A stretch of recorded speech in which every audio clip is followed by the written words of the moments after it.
I've just stopped at a services in France because my fuel is on 34%. Might not sound very low, but I don't want to let it get any lower. So I've got my gloves, fuel card, and the best hack that I was ever told, which is a tennis ball to put in the handle of the pumps. So let's put some fuel in the truck.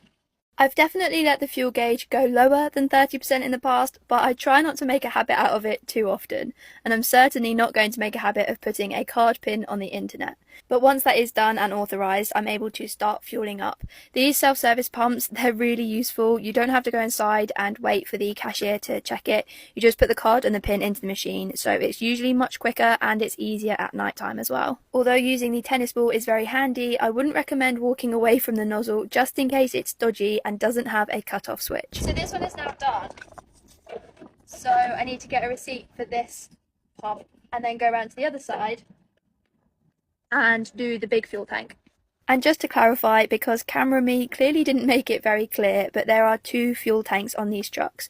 When combined, it's about 1,000 litres of fuel, I think. I filled up the smaller tank first, no particular reason, it was just closer to the payment machine, and then moved on to this one, which is the larger tank. The only downside to these self-service pumps is how easy it is for me to forget the receipt.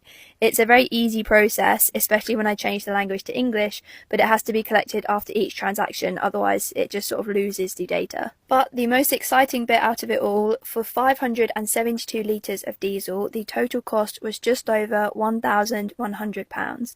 I'm glad that that's not coming out of my bank account. Recently, I drove underground at the Zurich Exhibition Hall to deliver equipment for an AI conference. Myself and the two other stage truck drivers on this job started our morning at the German-Swiss border. I loaded up my sat-nav to show me the way, but I did still want to double-check the area, so I ended up having a quick look on Google Maps. I was quite pleased to realise the exhibition place is pretty much next door to the Hallen Stadion, which was one of the very first venues I went to on my very first tour almost 3 years ago. The journey was only about 55 miles, so it felt like we got to Zurich in no time at all, especially compared to the 9-hour drive we had the day before.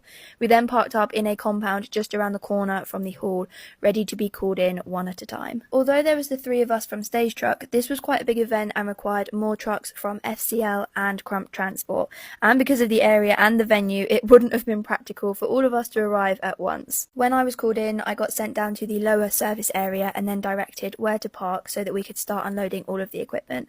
And as great as Google Maps is for the outside world, I had no idea what the manoeuvring would actually be like inside.